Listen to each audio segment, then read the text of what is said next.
So, good afternoon, everyone. Thanks for coming. I am Ricardo Santos, the CTO of Mansa Finance. And essentially, Mansa is backed by Tether. We help fintechs and payment companies to move money across the globe instantly.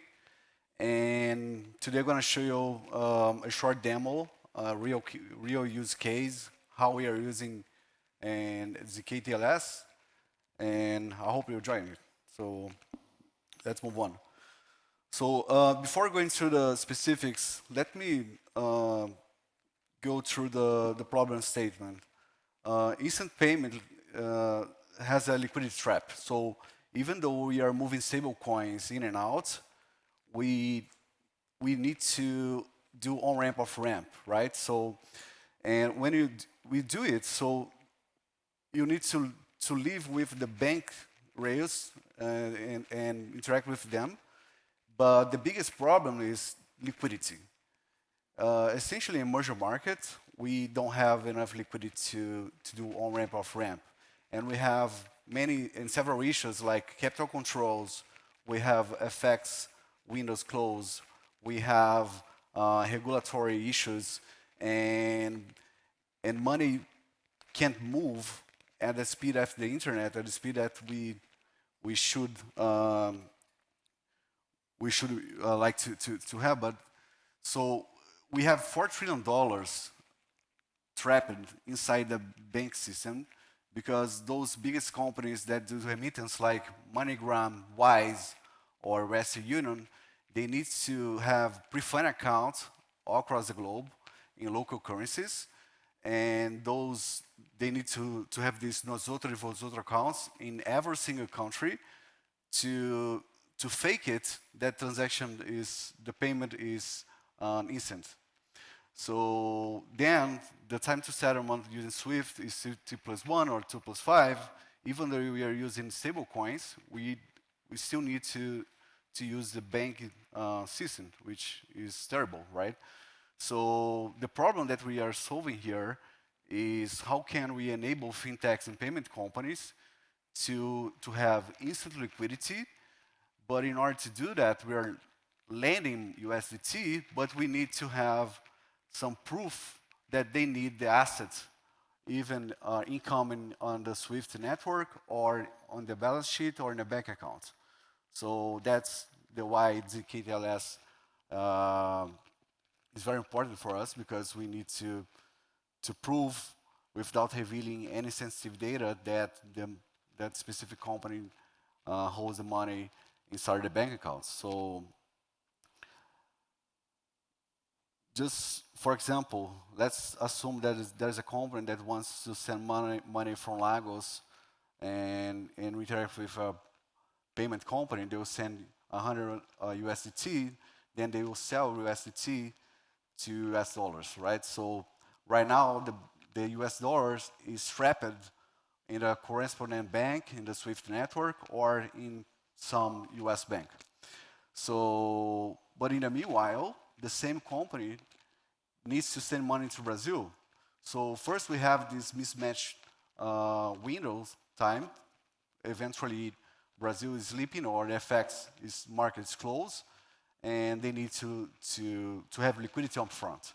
So they call Mansa, and then Mansa provide USDT and send the money up front, but Mansa needs to have some guarantee that the company has the money.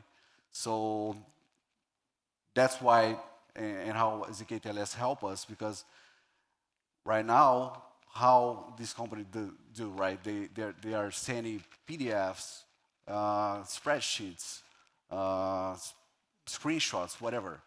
So it's not reliable, it's not provable, and there's zero cryptographic guarantees, right? So, and here's a screenshot of a SWIFT end-to-end transaction reference.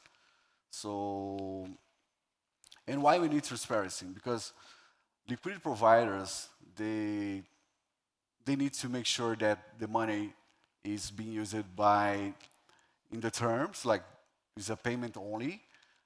They need to have some guarantees about the default risks.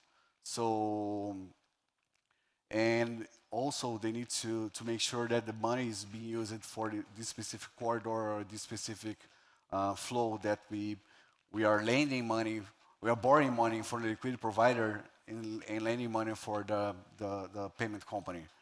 So, and this is one of the missing part that we have.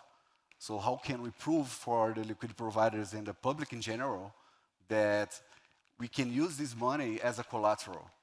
So, and that's when, why zkTLS? Of course, because we have all the data flowing on-chain. We prove that via dashboards in Dune or whatever, but again, we don't have this proof and this guarantee on-chain that the money that we are lending has a collateral off-chain.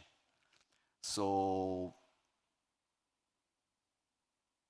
what we have done, so we are using vlayer, and the way that we are integrating with payment provider is they have their API and they use our SDK, and our SDK is using vlayer on top of that. So they connect with the bank API. So mostly all of those on-ramp off-ramp companies, they have local rails, so they have access to the bank APIs. So, but they need to prove us right now, instead of sending spreadsheets or PDF or screenshots, they need to prove on-chain that they have the balance in their bank accounts, or a Swift track number or whatever. So then they generate the zero knowledge proof using vlayer, and we are storing this zero knowledge proof either in IPFS and on-chain. You also generate a Ethereum Attestation Service to be very easy to be verified. So the Ethereum Attestation Service points out the proof to IPFS and also on-chain. So you can either verify it on-chain or off-chain. So the flow is the bank API, the PSP app called the bank API using Mansa SDK, then generate the zero knowledge proof, but of course they can redact all the data because they could not reveal sensitive data such as account number or the name of the company or the beneficiary number or whatever. So then they push this data to the Mansa API, and Mansa broadcasts the transaction to the blockchain, and also generates the attestation and also the IPFS to be verifiable off-chain. So this is the whole flow. Everything happens in the back end, and that's the way that we are doing right now. So just to show you a little bit how easy it is like to build it, it's like on one side we have the Solidity smart contract that will generate the proof, and again we can easily parse the JSON in Solidity, and in the right side we can easily verify. And with the same term, so I just have the amount and the PSP address, so I don't need to reveal any sensitive information here, and I can prove that the money came from the bank account, the PSP used the right bank API URL, and the TLS is the right one, right? So, and in the SDK side, very, very easy. You just need to retrieve all the information, generate a hash, and using Relay clients, just call it and prove it. So let me go to the demo. It's this is just a POC. It's not our application. Just for you guys have some idea. So here I have the 3 entities. One is the bank, another one is the payment company, And the third one is Mansa.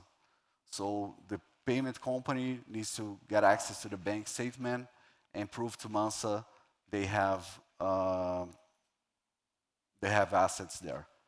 So I went to the bank statement. So let's suppose that the bank provides the statement to the client, and then the PSP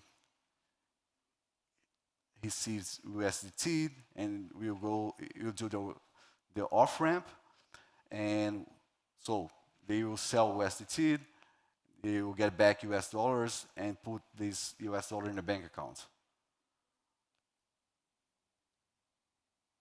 So right now we are generating the zero knowledge proof.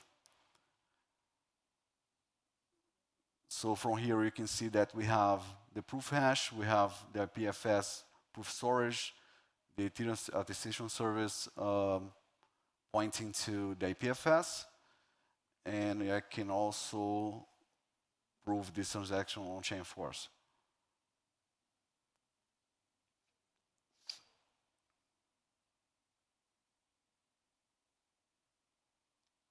So this is the proof. Now we can see the attestation, just revealing the amount and the address, and the on-chain verification. And now I can verify. So, and the verification, as I said, could be off-chain or on-chain. So Mansa will verify, and this will become like a public good. Everyone can verify this transaction. And of course, the liquidity provider will verify. So now I can have all the proofs on my side, on Mansa side. Then I'm avoiding manual errors, receiving all those PDF and screenshots. So the whole flow now will take like under 1 minute. So, and that's how we can scale cross-border payments. Because again, under the hood, behind the scenes, there will be always a liquidity trap. Always you'll need to sell Argentinian pesos to buy US dollars. You'll need to sell Brazilian reais to buy US dollars. So, and you always have this connection with the banking rails. So that's the solution that we came out. So, and let me go back to the presentation.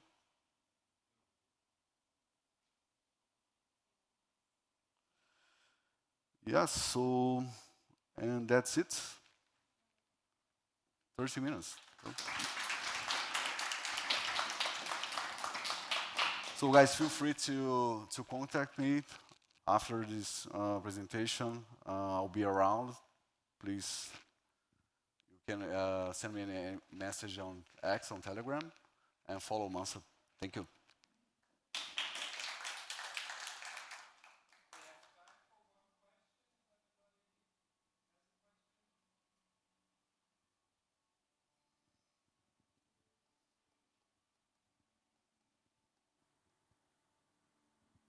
Hey, great talk. I just have a small clarifying question on who's providing the zero knowledge proof of the transactions correctness and stuff. Like, is it some third party? Can they be trusted with sensitive information? That is a great question. As a liquidity provider, I have access to the payment service provider, but I don't have access to their bank account. So in order to borrow money from me, they need to prove me they have the US dollars or the assets on their bank account. So the payment provider using our SDK, they can generate this proof, redact, and just send to us the zero knowledge proof, and then we broadcast this proof on chain. I didn't. The payment provider isn't getting any extra information. They Exactly. would have needed all the information anyway, right? Exactly. So it's their information. Yeah. So they can, or there's some situation that let's suppose they have many payments and they need to aggregate all the payments in just one zero knowledge proof, they can do it. So I just need to know that they have the collateral. So I'm kind of tokenizing the collateral off-chain and lending money upfront on-chain. Thank you. Thank you for asking. I think we have one more, 50 seconds.